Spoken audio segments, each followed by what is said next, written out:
all day, every day. Wish I can hold your hand right What? That's so random. Sadly, we are all in quarantine. Yep. But it will pass and we'll get through it together. So let's get through this. This is quarterfinals between Linkorz and Exander. Interesting matchup. Definitely going to see a lot of movement. Definitely a lot of attempts from both players to try to control space. And great level 3 GI there from Linkorz. Ooh, great punish. Oh, catches the GI there. Ooh, sliding.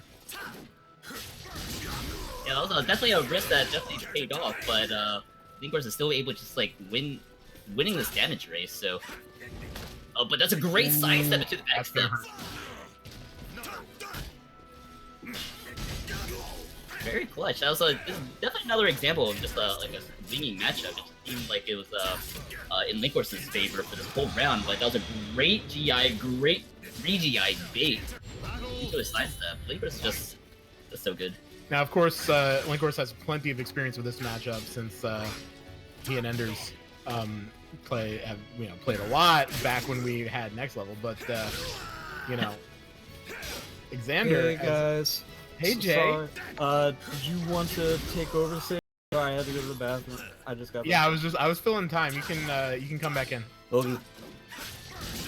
So hey, it's Linkorz versus Exander, Geralt versus Cervantes. Do you know if Link has any experience in this matchup?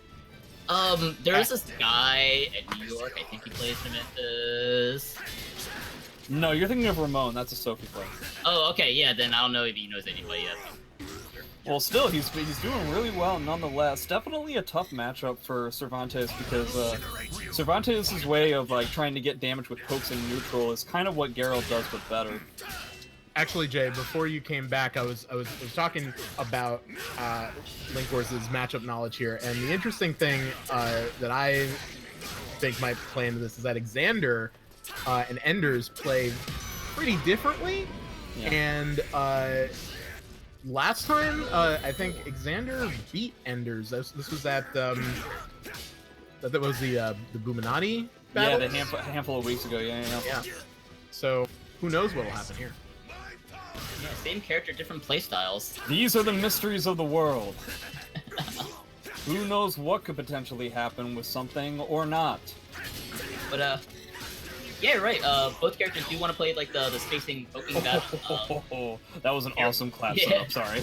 Yeah, good class setup there, definitely. Oh, That secures the first game.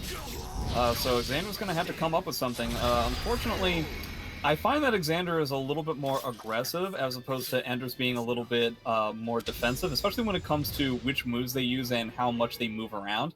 I would argue that Enders' style is a little bit more accustomed to how to beat Geralt and Link in this kind of situation. Being a little bit more aggressive against a lane Geralt like this is it's a tough cookie to crack. It's going to be tough stuff. and NSJ prefers the playstyle of just kind of challenging at the mid range and also doing the movement options that include sidesteps and backing up. Is that a true statement in the difference in their playstyles between Exander and NSJ? Yeah, it certainly seems that way. It seems like Exander likes to keep his character a little bit closer to his opponent than Enders would, and uses different moves and different timings that may potentially give Geralt opportunities. Oh, I don't know, like this one. Stuff like that. Okay, staggering his approach a little bit, but he's still getting kind of caught at the range with these small pokes that Linkorz is doing. Small pokes, but they are creating opportunities for bigger damage. Yeah, he's having a tough time getting anything started, which is kind of the general status quo for Cervantes in this matchup. But a lot of running and blocking, but still kind of having a tough time dealing with 2As. And it seems like, I mean, aside from the one that we just saw, Link has been 100% on point with getting as much damage as he can with every potential whiff punish. And so that's going to be pretty tough for Cervantes to deal with as well. Oh, wow. Yeah, he thought it was going to kill, but I also 100% appreciate that meter usage, if only because the time was running out on the round, so as long as you kind of keep Cervantes away, it was probably going to be his round. Look at this backstepping, so Exander's trying to chase now and finally caught a grab.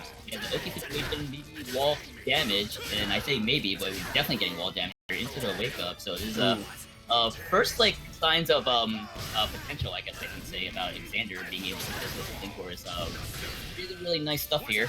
Plus frames and baits the GI, so Exander looks like he's woken up. Yeah, pretty solid stuff. I would actually argue that the Soul Charge was not necessarily a good idea because this is Geralt that we're talking about. When the opponent's in Soul Charge, he does get more powerful. Yeah. It's one of the few ways that he does get damage without spending meter himself. But yeah, definitely very, very strong, and you're definitely going to see a lot of Soul Charges despite the fact that Geralt gets stronger with it. Because Cervantes' Soul Charge is so good. But we're definitely seeing him getting a little bit more chewed up by some of these pokes yet again. And yeah, literally every single whiff is giving Exander a little bit of an issue. It was difficult for me to commentate that round because I had one sentence to say, and then it was over. But that was definitely a good sentence. I mean, he's like catching his like punches with he's catching his Thank forward you. punches like 2 A's and like catching his side step with 6 A. He's like basically just like tell Exander he's like not allowed to move. I really appreciate the fact that you think my sentence was good. That was a beautiful sentence. That's Thank you. As you said before, do better things. I've decided to be better at... Oh, he almost got that that duck grab, and that would have been huge. That would have given him a 4B lethal hit because he's in Soul Charge. He's trying to lame the Soul Charge out as much as he can, but yeah, A6 is pretty good. Yeah, the very last second to get paid with that Soul Charge A6. So it gets a little Exander something on out of his Soul last Charge. legs. I don't know if he's going to be able to pull it out, but he does get an errant 3B. Oh! Very tense, Exander being patient. Ooh, Okay, I we're gonna appreciate take that, yeah. here. It's going to potentially be a lot of chip damage off of these moves that Cervantes can't catch.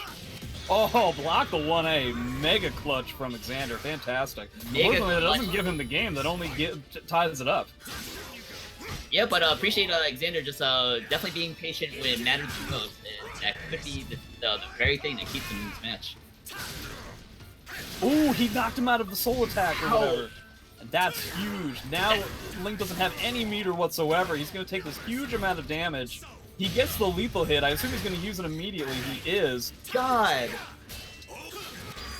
That could not have ended worse for Link. Having the having so much success with SC Soul Charge, coupled with the fact that his meter was stolen, because so much, it's not even just about the Soul Charge, it's just so much of the life force of what Geralt can do is built upon at least having some meter. So to have it all taken away, yeesh and or Magish. Yeah, just like Exander just like gave himself like all the advantages there and getting like the combo, getting the Oki. It's just like you're right. It's just like it couldn't have worked out better for Exander when it mattered the most, when he was like on the brink of elimination, but he managed to turn this around very nicely.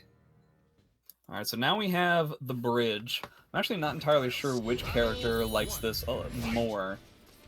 I assume Link likes having more space to run around and play. Yeah, it looks like a little bit more 3A. Still sticking with the same game plan. There's no reason to change. Yeah, already Half-Life, just small pokes that just add up. Yeah, especially with the fact that neither character has any bar, which means that Xander's comeback factor is significantly lessened.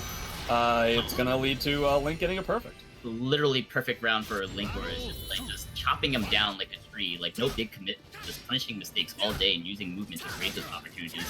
I've often described Cervantes as a tree. To be chopped down and wears a hat. Okay, ask me if I'm a tree. No. Come on.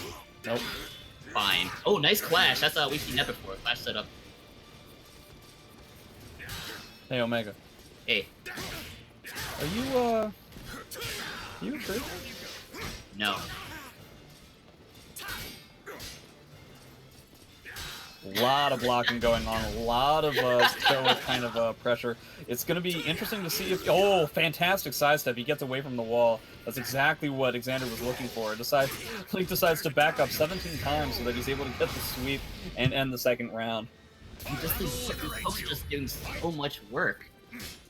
I mean, that's the game plan, right? I mean, that's the way Geralt... Geralt doesn't have a lot of big damage. That's not... Oh, I think that's a ring out, and that's it. That is it. When like Exander felt like he finally had to do something to just like get through these pokes, he just plays right into auto GI, into the ring out. Yeah, the shades of Geralt in pre-season 2.